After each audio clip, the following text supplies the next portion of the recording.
Hi, my name is Dane, and this is a Dane film. And today I wanted to pay tribute to a $5 film camera that changed my life, the Konica Auto Reflex.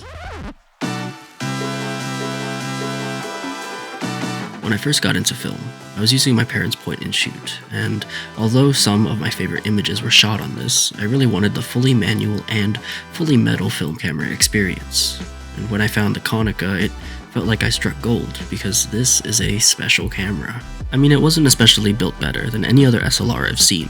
It was really dirty, and the film advance got stuck every now and then. But one feature made this camera stand above the rest. It could take half-frame photos.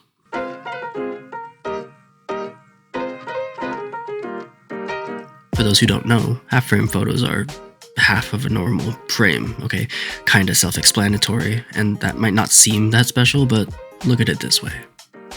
Say you have a roll of 35mm film, that's $15. And if you're like me and don't want to even touch the developing process, you probably send it to your local lab for another $15 to $20 for developing and scanning. That's $30 before tax, so for one roll of 35mm film with 36 exposures, you're sitting at 83 cents per picture.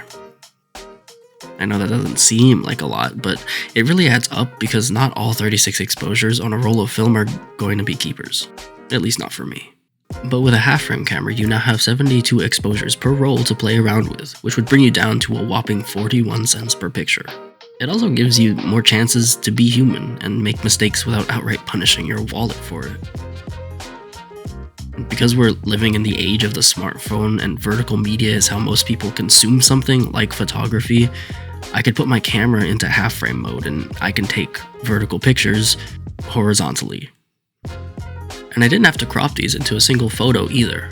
I didn't know about this until my girlfriend got a half-frame camera, but the process of taking two frames right next to each other with a similar theme or to tell a story is called a diptych.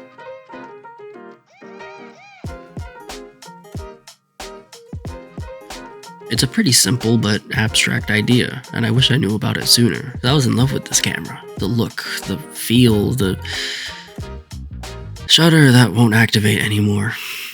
Like I said before, the advance lever would get stuck sometimes, but most of the time if I were to jiggy it back and forth enough, it would advance. It was inconvenient, but I lived with it.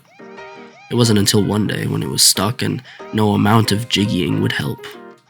It wouldn't move anymore and I had no idea why. Was it faulty mechanics, old mechanics, because I dropped it 3 times on hard asphalt? I don't know, but I didn't want to risk breaking something by opening it, so I retired it.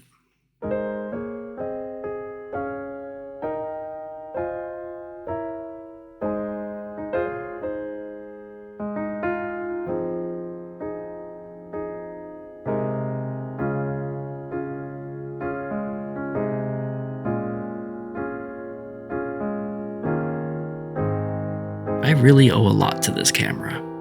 It allowed me to make mistakes, which furthered my growth, and although I was able to replace the SLR, there's still a hole in my heart. A half-framed hole. That was immediately filled by this gift from my girlfriend. Okay, bye.